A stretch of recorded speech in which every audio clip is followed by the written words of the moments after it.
আসসালামু আলাইকুম। আমার হাতে এই ঝাঁকাটা দেখছেন, তা আমি এখন কি করবো এই ঝাঁকা দিয়ে সেটা আপনাদের সাথে শেয়ার করবো। তা আমি আমার ছাদ বাগানে কিছু টমেটো গাছ আর বেগুন গাছ লাগাইছি। সেই টমেটো পেকেছে আর বেগুন বড় হয়ে গেছে, সেটা তুলবো আপনাদের সাথে শেয়ার করবো। তো চলেন আমার ছাদে যাই, আসেন।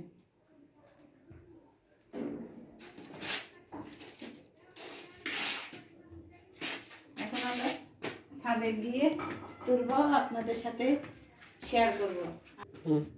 আর নিজের ছাদ বাগানে এমনি তো কিনে খাওয়াই হয়, কিন্তু গাছ থেকে তোলার মজাই আলাদা। সেই মজাটাও আপনাদের সাথে শেয়ার করব।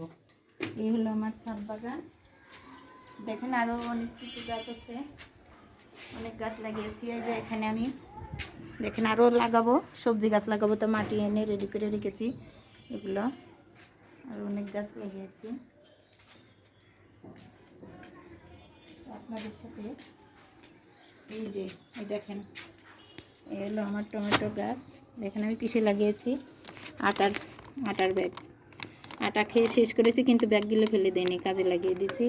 দেখেন অনেক টমেটো ধরেছে আর টমেটো অনেক পেকেছে। তো তুলবো ভাবছি, এই তোলার আনন্দটা আপনাদের সাথে শেয়ার করব। দেখেন এখানে অনেক সুন্দর, কি সুন্দর পেকেছে। আর এই টমেটো এর আগেও আমি কয়েকটা তুলেছিলাম, এত মজার, এত সুস্বাদু খেতে, অনেক স্বাদ। কারণ এর কোনো মেডিসিন দেওয়া নেই, কোনো ফরমালিন দিয়ে বাজারে বিক্রি করে, এই জন্য হয়তো খেতে স্বাদ লাগে না। অনেক সুন্দর সুন্দর হয়ে পেকে আছে আর খেতে যায় এত মজা টমেটোগুলো। আমি এবার অল্প লাগিয়েছি, আগামীতে ইনশাল্লাহ আর একটু বেশি করে লাগাবো। আর এদিকে দেখেন এই যে বেগুন গাছ, এখানেও দেখেন একটা টমেটো গাছে অনেকগুলো টমেটো ধরে আছে। আর এই যে দেখেন বেগুন গাছে বেগুন ধরেছে। এই বেগুনটাও আজকে তুলবো, কারণ বড় হয়ে গেছে অনেক। বাপরে অনেক শক্ত। দেখেন এই যে এখানে আর একটা আছে, ও কাঁটা আছে, তো কাঁটা ফুটে গেল তো হাতে, অনেক শক্ত গাছগুলো। কালকে নতুন মাটি দিয়েছি, একটু সার এনে দিতে হবে, তাহলে সুন্দর হবে। এখানে কালকে নতুন মাটি দিয়েছি গাছে। আর এখানে যে স্ট্রবেরি লাগাইছি, কিন্তু স্ট্রবেরিটা ভালো হয়নি, আবার নতুন করে তেল ভালো করে লাগালাম। দেখেন ফুল এসে মরে যাচ্ছে, গাছটা ভালো হলো না।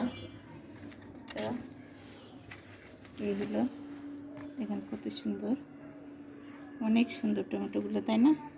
তো দেখেন আমার মতো এরকম আপনারাও কোনো পলি ব্যাগ বা কোনো ফেলে দিবেন না। দেখেন এখানে বালতি, এই যে বালতিগুলো হয়তো নষ্ট হয়ে যায় বা একটু ফোটা হয়ে যায়, ভেঙে যায়, আমি এভাবে সবগুলো কাজে লাগিয়েছি।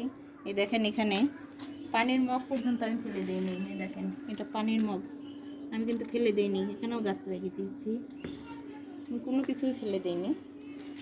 তো এভাবে সবাই আমার দেখে দেখেন, ইনশাল্লাহ অনেক উৎসাহ পাবেন, এভাবে লাগাবেন আর সবজিগুলো তুলে খেতে অনেক মজা পাবেন।